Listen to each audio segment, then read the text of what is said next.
the anti-aging benefits and the ability to push natural degeneration further down the time frame is very, very evident for you, people like you and I who've been in the industry a long time. We know that's the case. It comes to like bone density, joint health, just postural strength, avoidance of bad backs, which is the sort of like the benchmark ailment that people start to experience and go, oh no, I can't do anything now because I have a bad back or I experience discomfort, when it should be the opposite. 100%. And with resistance training as well, like it's the safest activity we can do. Like bodybuilding style resistance training is the safest thing we can do, even compared to like novice running. The injury rates over 1,000 hours from novice running to resistance training are like drastic.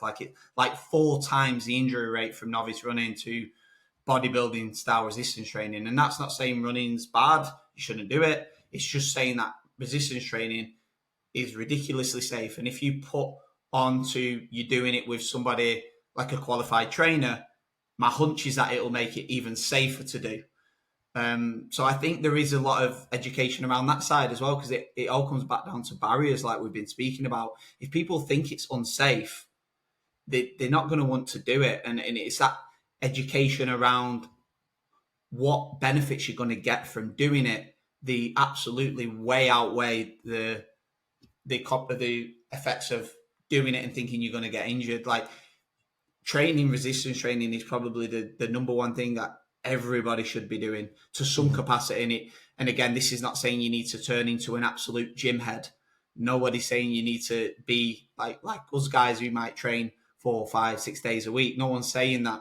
And that's what a lot of people think when you say you need to lift weights. They think, oh, well, I don't want to be like you. I've had that with clients a million times. Oh, I don't want to be like you. I'm like, oh, cheers, you cheeky bastard. But I'm like, part of me is like, you don't need to be like me. But what you need to do this for the benefits that it's going to give you, X, Y, Z, and then start to reframe it in a way that where they see the benefits for them and relay it in a way things that they value, and actually make them aware that this is something they need to focus on, because as an industry as a whole, I think it's definitely changing.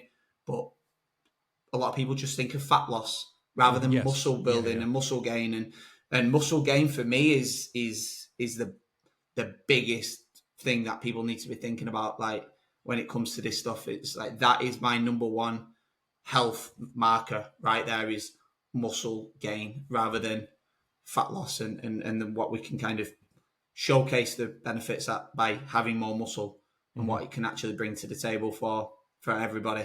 Hi, thanks for watching this clip. If you enjoyed this content, click here to watch the full unedited version of this episode.